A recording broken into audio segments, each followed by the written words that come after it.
ओम सर्वतंत्रस्वरूपाय सर्वतंत्रस्वरूपिणी सर्वाशाय समस्ताय शिवाय गुरुवे नमः। नमस्ते।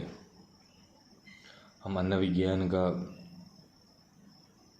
जो उत्पत्ति है प्राचीन ग्रंथों में उपनिषद जैसा तैत्तिरीय उपनिषद और तैत्तिरीय आरण्यक जैसा बहुत प्राचीन ग्रंथों से एक बार एक नज़र मार रहा था।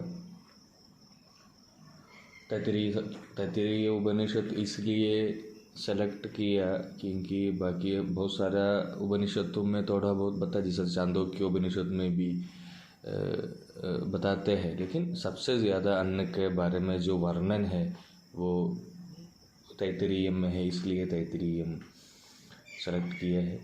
और तैत्तिरीय के जो प्रसिद्ध व्रत चतुष्टयम जो 4 व्रत है उसमें हम 2 व्रत के बारे में हम ऑलरेडी बात कर दिए हैं। अन्नम न निंद्याद तद्व्रतम, अन्नम न परिजक्षीद तद्व्रतम। अभी हम तीसरा जो व्रत है अन्नम बहुकूर्वीदाम तद्व्रतम।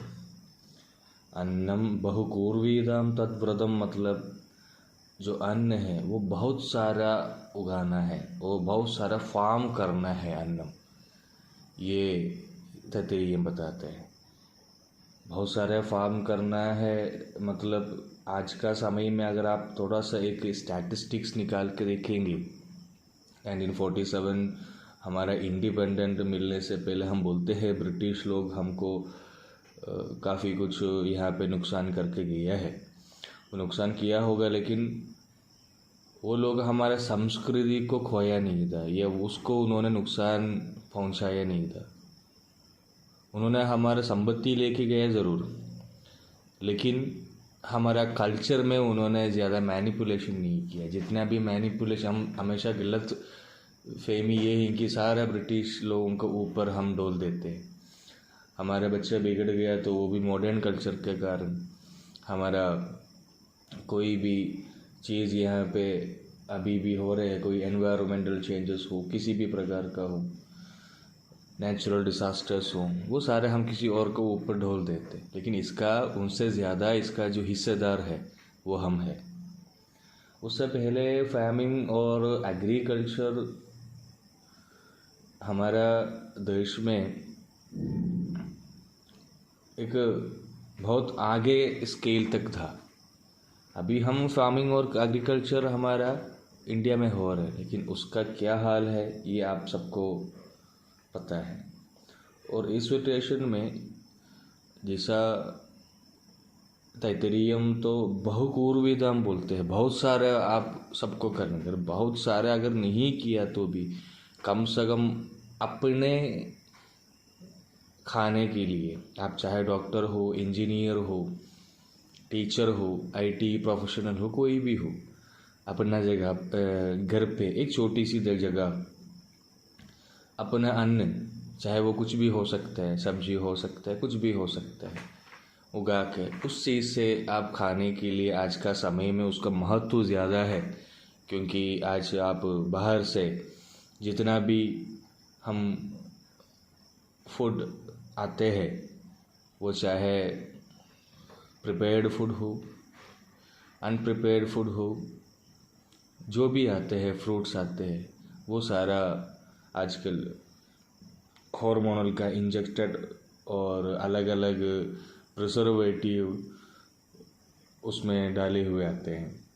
तो यहाँ पे हम इस तरह के कदम रखने के लिए वो आगे हमारा भक्ष्य संपत्ति के लिए भी बहुत ज़रूरी है।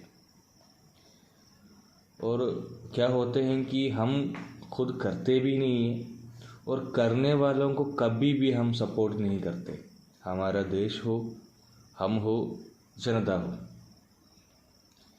आज का समय में सबसे ज़्यादा जो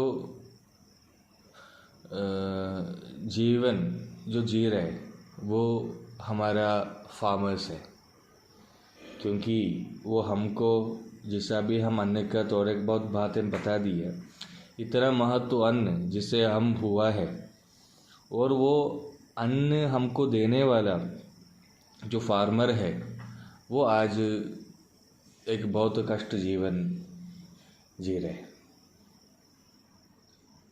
हमारा संपत्ति के लिए, हमारा बुद्धि के लिए, हर चीज़ के लिए कारण वो फार्मर है और वो खुद भूखा मर रहे। उनका उधारी नहीं चुका पाने के कारण सुसाइड कर रहे। उधारी मतलब हमारा जैसा उन्होंने कोई क्रेडिट कार्ड लेके, कोई बड़े कार लेके, कोई बड़ा फ्लैट लेके, एसी फ्रिज लेके उधारी नहीं है। बेचारा उनको फसल उतारने के लिए इस तरह का चीज़ें के लिए करके कोई बाढ़ आया, कोई हवा आया, कुछ और कारण से उनका खेती उनको जो एक्सेप्टेड रेट नहीं मिला, इस तरह के कई कारणों से वो लॉस में चले जा रहे हैं। और फार्मिंग के लिए आजकल कोई आगे नहीं आ रहा, पीछे पीछे ही जा रहा है। और आजकल फार्मिंग सारे बड़े बड़े कॉरपोरेट्स कर रहे हैं और बड़े बड़े कॉरपोरेट्स करने के कारण वो कॉरपोरेट का एक ये है मिनिमम इन्वेस्टमेंट में मैक्सिमम प्रोडक्टिविटी। वो आपका जो देने वाले फूड है, अन्न है, उसका क्वालिटी उनके लिए वहाँ पे प्रायोरिटी नहीं है। तो जब इस तरह का जो फार्मर्स है, जो ईमानदारी से उन्होंने जो खेती करके वही खेती से वो भी खाते हैं, तो वो वहाँ पे ईमानदारी से बनाते थे। लेकिन जब कॉरपोरेट के हाथों में मिलेंगी तो आपको ये भी उम्मीद अभी है नहीं है। और उससे पहले लोग, प्राचीन लोग में कोई डॉक्टर हो, इंजीनियर हो, कोई भी हो, वो उनका काम वगैरह करके ऑफिस के वापस आने के बाद अपना घर पे आसपास थोड़ी देर, एक आधा घंटा एक खुदाई लेके वो थोड़ा सा अपना खेती पे, अपना थोड़ा सा ज़मीन पे वो मेहनत करते थे और कम से कम अपने लिए कुछ ना कुछ उगाते थे। हमको बड़े बड़े mobile phone, Android latest version phone लेते समय या उसके लिए हम कभी चिंता करते नहीं, उसको रेडी कैश तुरंत दे के हम लेते हैं। ब्रांडेड ड्रेस, उसका MRP का उतना ही पैसे, 1 रुपया हम उसको नहीं बोलते, बड़े बड़े मॉल पे लेके खरीदते हैं हम, credit card, debit card swipe करके। जो भी थिएटर में नया नया जितना भी मूवीज़ आते हैं वो हम बिना कोई बार्गेनिंग देखते हैं। सबसे अच्छा मल्टीप्लेक्स थिएटर में जाके, अपने पास पैसा हो या नहीं हो, या कहीं उधार लेके, कहीं लोन लेके हम अपना गाड़ी खरीदते हैं, अच्छा घर बनाते हैं। लेकिन थोड़ा सा कहीं सड़क में फल फ्रूट बिकते होते, थोड़ा सा घर के लिए सब्जी लाना होते, वहाँ पे हम 5 रुपये के लिए, 10 रुपये के लिए हम उससे बार्गेन करते हैं। हम कभी ये नहीं समझते हैं जितना सारा जो हम बनी हुई जो बिल्डिंग है ये हम खा नहीं सकते। जितना जो हम खरीद के हुआ हमारा फर्नीचर, हमारा कार, हमारा घर, कुछ भी हम खा नहीं पाएंगे। हम खा रहे, उसका कारण वो फार्मर है। और हमारा समृद्धि और हमारा खुशी के कारण भी वही है। फिर भी इतना ज़्यादा लग्जरी लाइफ जिए हुए हम, इसके लिए कोई VIP फैमिली का बात नहीं कर रहा हूँ, एक मिडिल क्लास फैमिली भी आजकल इतना सारा कुछ करते हैं। लेकिन हम इस तरह का लोगों के पास जो फार्म करके उनका उसके लिए एक वो कोई वहाँ पे कुछ वो माल पे देते नहीं और बड़े बड़े मोबाइल कुछ भी नहीं खरीदते, उनके लिए उनके घर पे रोटी लेके जाना है। वहाँ पे जाके हम 5 रुपये के लिए 10 रुपये के लिए हम उससे लड़ाई झगड़ा करते हैं, बार्गेन करते हैं, और वहाँ से 5-10 रुपया कम करके उससे जब हम लेके हमारा कार में हमारा बाइक में उसको रखेंगे तो हमको एक जीतने का जैसे एक भाव आते, हाँ मैं जीत गया, सच में हम हार रहे, जीत नहीं रहे। पहले भी एक श्लोक आप लोगों को मैंने याद कराया था, दरिद्रे तृष्णा विशाला। हम दरिद्र होते जा रहे हैं। चाहे आपके पास बहुत सारा पैसा होंगे, बहुत सारा संपत्ति होंगे, एसेट होंगे, लेकिन आप दरिद्र हैं। वेदों को मिटा के उपनिषद को मिटा के आप दरिद्र हैं, क्योंकि दरिद्र तृष्णा, जिसका तृष्णा बहुत ज़्यादा है वो दरिद्र है। तो हम खुद बना नहीं रहे, और जो अन्न बना रहे उसको हम सपोर्ट भी नहीं कर रहे, तो हम ये व्रत से कितना दूर है। क्योंकि तैतरीय हम बोलते हैं खुद उगाने के लिए, उगाने के बाद अलग है, और हम उसको खुद ही जो उगने जो करते हैं उसको हम सपोर्ट भी नहीं कर रहे। कम से कम आपका घर के लिए छोटी मोटी चीज़ के लिए, घर पे बहुत सारे छोटी छोटी पौधा नर्सरी से ला के रखा होंगे, वो सब फेंक के कुछ काम की चीज़ हैं,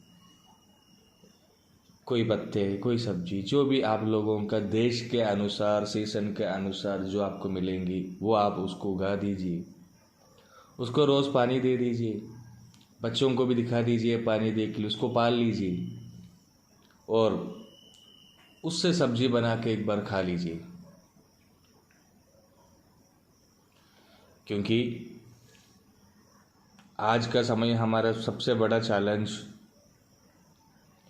प्रोडक्शन तो है, लेकिन वो प्रोडक्शन का क्वालिटी बिल्कुल नहीं है, क्योंकि हेल्थ कंसेप्ट यहाँ पे किसी को भी नहीं है, क्योंकि ये सारे कॉरपोरेट्स का अंडर है। तो इस युग में, इस सिनेरियो में अन्नम बहुपूर्विदाम तत्व्रतम, ये जब बताते हैं, इतना 1000 साल पुराना समय में बताते हैं, तो आप देखिए उसको कितना तक इम्पोर्टेंट है। हमारे घर पे या आसपास हमारा माँ बाप ने कोई छोटी पौधा लगाया होते तो, या घर पे अगर खुद का थोड़ा सा ज़मीन है, थोड़ा सा खेती है, तो भी हम ये कंप्लेंट ज़रूर करते हैं कि काम वाले लोग या जो खेती के लिए आपने जिसको लेबर रखा है वो उसको पानी नहीं दिया, ये नहीं दिया, लेकिन उसके आसपास से जाते हुए भी हम कभी गलती से भी उसके लिए एक मटका, एक मग पानी हम कभी डालते नहीं है। तैत्तिरीय बोलते हैं अन्न रस से या अलग अलग अन्न से आकाश पूरा कवचित होंगे, तो हे मनुष्य तुम स्वस्थ रहेगा। पृथ्वी व अन्नम आकाशो अन्नादः, ये व्रत के साथ बताते हैं।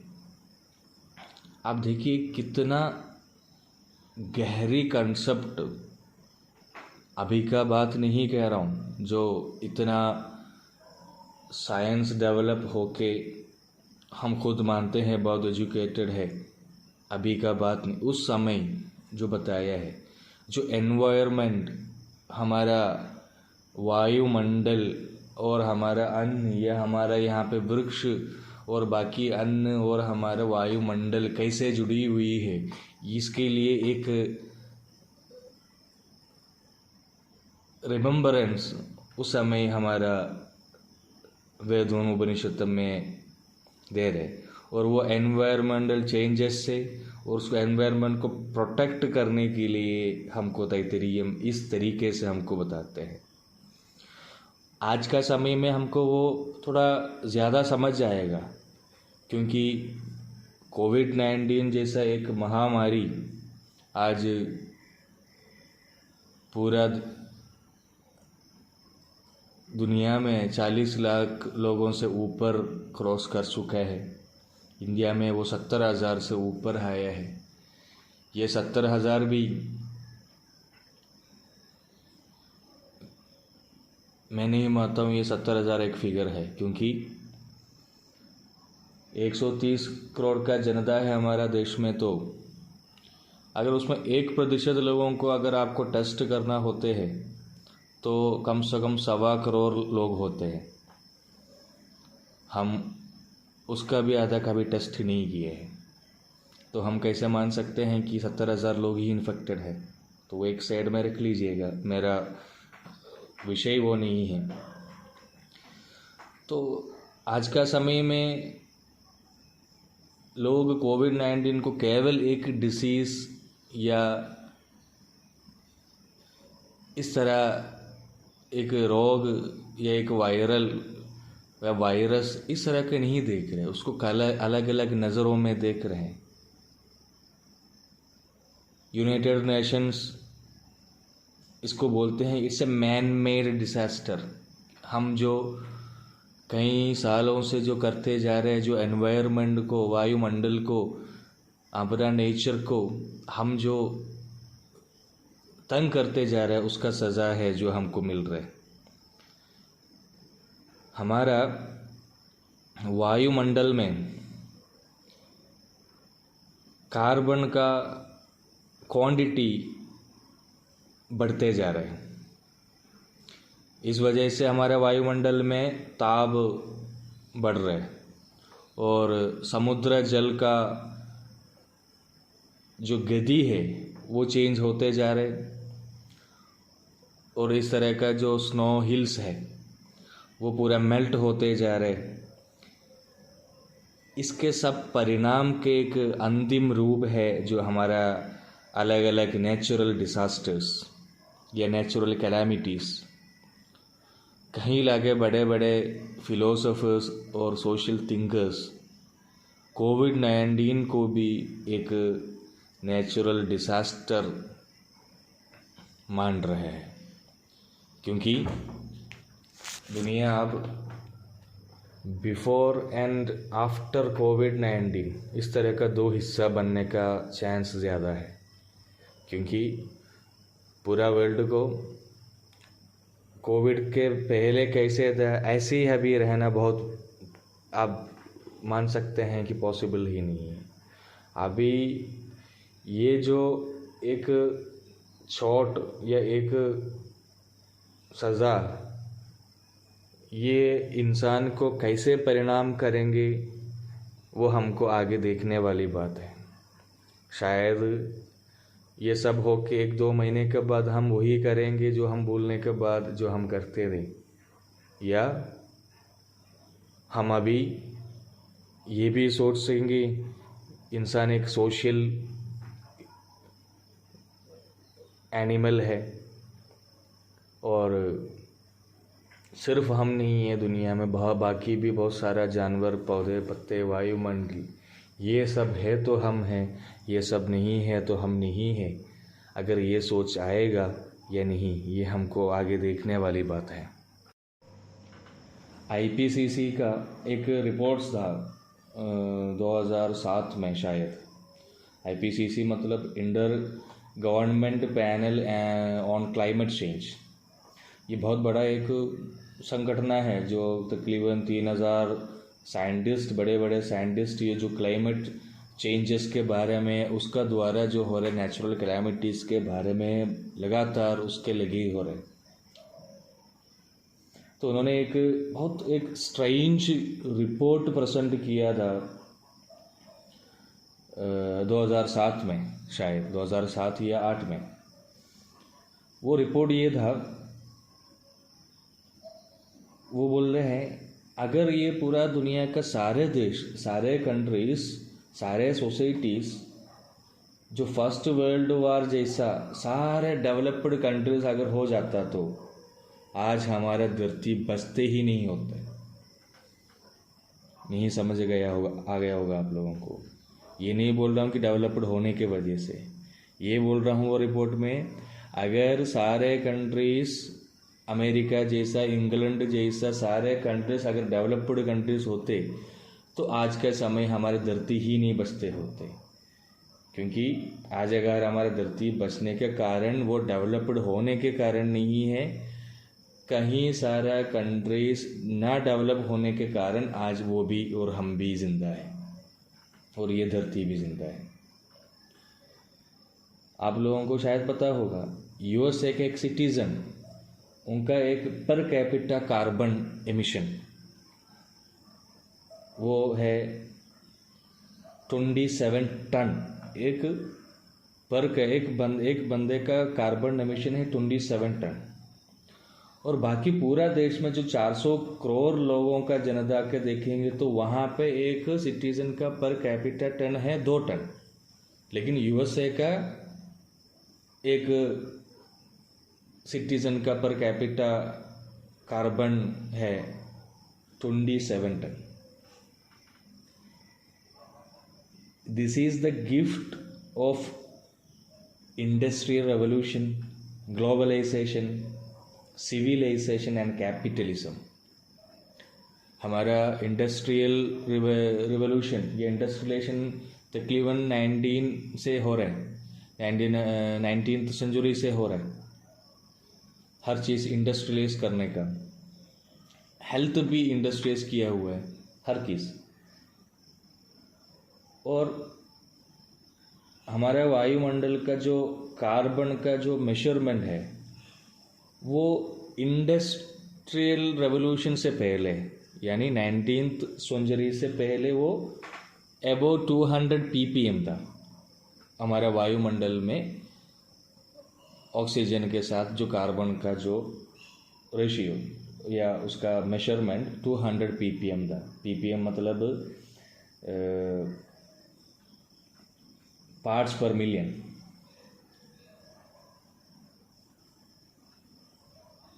19th सेंचुरी से 1996 यानी केवल 90 साल में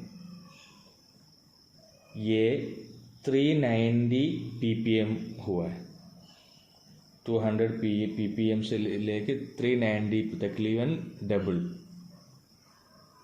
और साइंटिस्ट बताते हैं ये 8 लाख सालों से सबसे ज़्यादा ppm है, 8 लाख सालों से।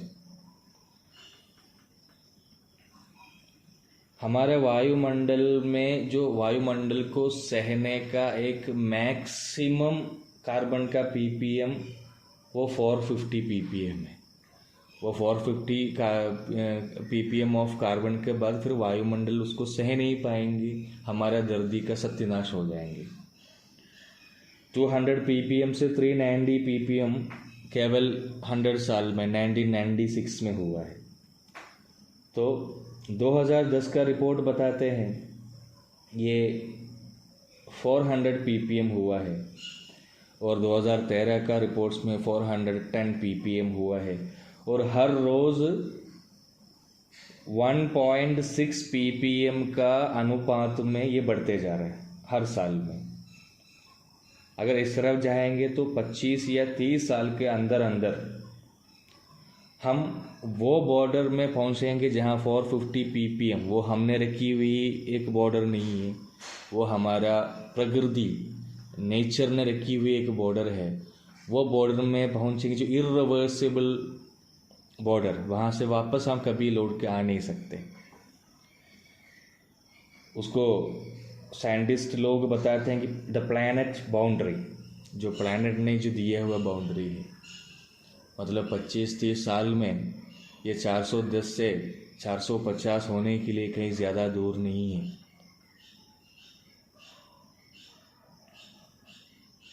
इसके कारण तकरीबन 1 मीटर से लेकर 4 मीटर तक हमारा सी वेव बढ़ेगा।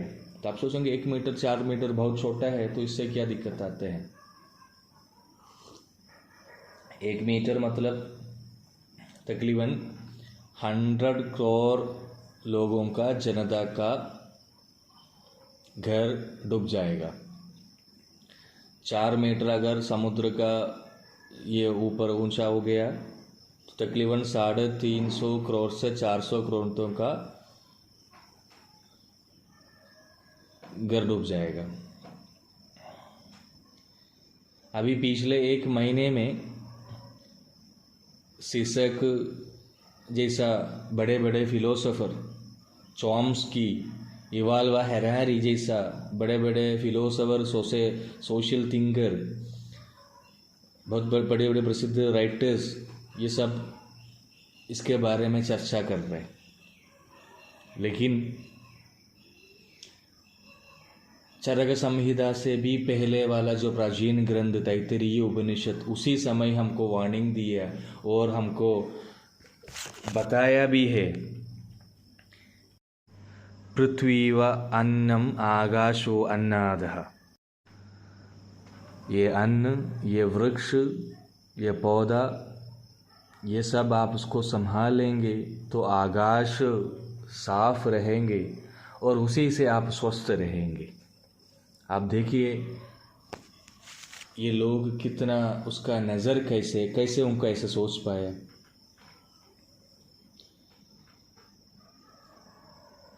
भृगु और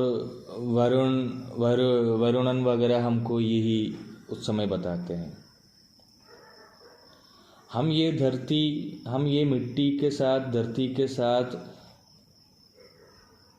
पेड़ों के साथ, आकाश के साथ और हमारे साथ ये सबका क्या संबंध ही हम भूल गया है। हम सोचते हैं हमारे लिए सिर्फ हम चाहिए और हमारे कारण सब कुछ हो रहा है। ये सब नहीं है तो हम भी नहीं हैं। इसलिए अन्नम बहुकूर्विदाम तद्व्रतम, जितना हमसे हो सकता है उतना हम करना बहुत ज़रूरी है। 14 व्रत है, न कंचन वसदो प्रत्याजक्षीद तद्व्रतम। सबसे डेंजरस व्रत है ये, क्योंकि ये बताते हैं न कंचन वसदो प्रत्याजक्षीद तद्व्रतम। घर पे बिना इनवाइट किए हुए आ रहे हुए कोई भी बंदे हो, कोई भी लोग हो, आपका घर पे आए, उसको बिना कुछ अन्न दे के वापस भेजना ही नहीं चाहिए। क्योंकि बिना आप इनवाइट किए हुए, बिना वो इन्फॉर्म किए हुए आने वाला आ रहे जो अतिथि है वो अग्नि है। वैश्वानर प्रविशत्युदर ब्राह्मणो ग्रह।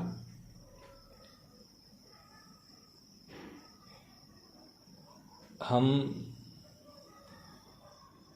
कोई भी जैसा अगर आएंगे तो हम जो इन्फॉर्म्ड लोग हैं या इनवाइट करके वह उनको खूब खिलाएंगे।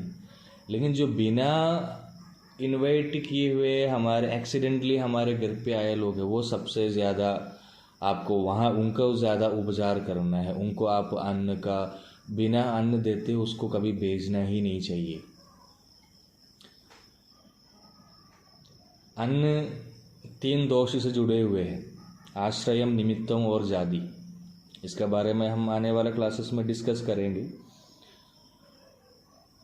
अन्न दान करने से, अन्न देने से बहुत सारे महत्व अलग अलग ग्रंथों में बताए जाते हैं। उसमें जो आश्रय दोष है, आश्रय दोष, अन्न दान देने से आपको ये सारा दोष चले जाते हैं। आश्रय दोष मतलब आशा, प्रतीक्षा, संगदम, सूनृदम, इष्टम, पूर्तम, पुत्रन, पशु, ये इसको आश्रय दोष बोलते हैं।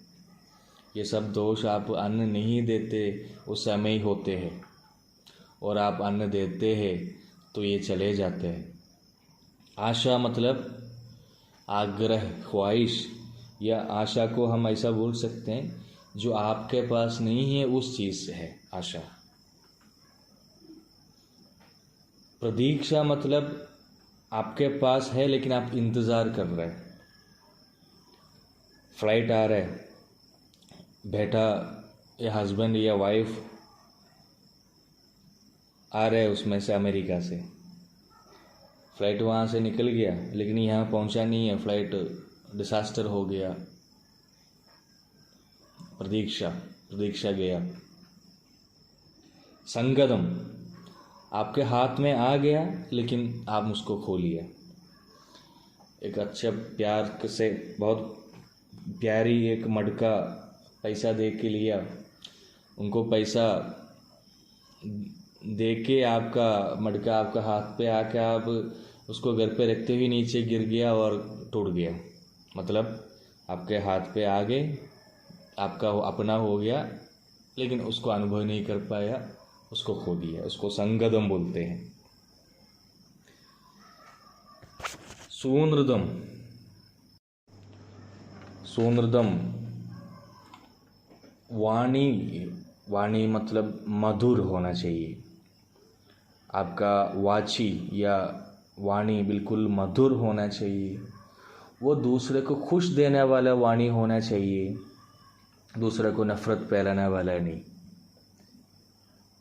अपना जीवन से हमेशा मधुर बोली, अच्छा बोली बोलना चाहिए। ये भी एक दोष है, हर किसी को होते नहीं है। क्योंकि अभी ये जो सारा दोष बताते, ये कहीं ना कहीं आप लोग सबको आपको जल्दी याद आएंगे ये सारा चीज़ें, क्योंकि कहीं ना कहीं आप लोगों को भी ये अनुभव होते होंगे।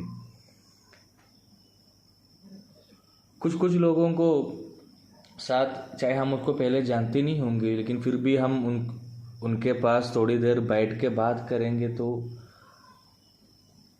फिर हमको ऐसा उनको वापस फिर मिलने की इच्छा ही नहीं होती और उनसे बात करने की इच्छा ही नहीं होते। और कुछ लोगों से साथ हम बात करते समय हमको एक एनर्जी, एक कॉन्फिडेंट, एक शांति आते हैं। वो हमको एक रुपया नहीं दे रहे, लेकिन वो उनका बोली से हम इतना खुश होते हैं, इतना कॉन्फिडेंट होते हैं। उसको बोलते हैं सूनृदम, जो उसका दोष मतलब उसका वाणी खराब हो जाते हैं। अगर आप अंदर कुछ और सोचते हैं लेकिन बाहर जो बोली आते हैं वो लोगों को अपना आप नहीं सोचते हुए भी उसको नुकसान देते हैं। खाने के बाद करते समय आपको बहुत अच्छा भूख लगते समय किसी ने आपको, परिवार में किसी ने आपको इनवाइट किया अतिथि बन के जाने के लिए, तो आपने वहाँ पे गया तो वहाँ पे दुनिया के सारा फूड आइटम्स है, सब आपका फेवरेट्स है। दाल बाटी है, पनीर के अलग अलग सब्जी है, जो जो आपको चाहिए वो सारा बहुत माउथ वाटरिंग फूड आइटम्स आपका टेबल के आपका सामने आपको खाने के लिए तैयार है। आप उसको खाने के लिए वहाँ बैठते ही जो घर वाला है उनका मुंह से कुछ बुरा वाची अगर निकल जाते हैं, वाणी निकल जाते हैं, तो आपका भूख हमेशा के लिए चले जाते और आपको वो खाने का टेस्ट भी पसंद नहीं आते और आपको वो खा भी नहीं पाते, आप उठ के वापस आते हैं। ये कई बार आप लोगों का ज़िंदगी में हुआ होगा। कुछ लोग ऐसा भी होते हैं, आप कहीं गया, शायद कुछ काम के लिए कहीं गया है, वो आपको 10 बार पूछा बेटा चाय पी के जाइएगा, इतना प्यार से, इतना रोशनी से, चमक से वो वाणी का शुद्धता से आपको बोला। आपने कुछ पिया नहीं है, वापस आया, लेकिन आपको ऐसा महसूस हो रहा है कि आपने बहुत कुछ पी के आए। ये भी आप लोगों को साथ होते होंगे। इसको बोलते हैं सूनृदम। वाणी अगर अच्छा नहीं है तो सब खराब हो जाते हैं। ये सारा दोष संगदम, सूनृदम, आशा, प्रतीक्षा, कुछ लोग कुछ आशा रखते हैं तो उनको वो तुरंत सफल होते हैं। अगर वो कोई लोग कुछ चाहते हैं तो उनको बहुत जल्दी मिलते हैं। कोई लोग कुछ चाहते तो चाहते ही रहते, कुछ मिलते ही नहीं है। ये सब अन्नदान से जुड़े हुए हैं। अन्न कैसे दान देने हैं, बिना इनवाइट किया लोगों को गिराया, तो उसके लिए अब सबसे पहले ज़्यादा आपको इम्पोर्टेंट रखना है, क्योंकि वो अग्नि है। वो अग्नि को शांत नहीं करे हुए आपने जाना नहीं। वाणी सिर्फ यहाँ पे नहीं है, हर जगह पे हम उसका शुद्धता ज़रूरी है। अभी हम व्रत चतुष्टयम तैत्तिरीयम का प्रसिद्ध अन्न का व्रत चतुष्टयम के बारे में हम बात किए हैं। अन्नम न निंद्याद तत्व्रतम, अन्नम न परिजक्षीत तत्व्रतम, अन्नम बहुकूर्विदाम तत्व्रतम, न कश्चन वसदो प्रत्याजक्षीद तद्व्रतम। ये 4 व्रत आप पहले इसका श्लोक कंठस्थ करके, पहले आप उसको फॉलो करके आपको घर वालों को, बच्चों को, समाज को आप इसको बता के देख लीजिएगा। ये बता के देखने से केवल आप नहीं, पूरा समाज, हमारा देश, सब लोग स्वस्थ रहने के लिए एक कदम आगे जाएंगे। और अन्य के बारे में जब भी कोई डिस्कस करते हैं तो उनको खुद ऐसा उसको डिस्कस करते ही उनको स्वस्थ प्राप्त होते हैं, उनका चित्त वृत्ति होते हैं। तो बाकी हम इसका आगे, अभी हम तैत्तिरीयम से आगे बाकी अलग अलग ग्रंथों में क्या क्या है उसके बारे में बोल के फिर हम आयुर्वेद का द्वारा भी जाएंगे। उसके बाद मॉडर्न में क्या बताया गया वो भी बताएंगे। तो ही आप लोगों को पता चलेगा मॉडर्न में बहुत बहुत कम बातें किए हैं जितना हम प्राचीन लोग सोच ही नहीं सकते। धन्यवाद।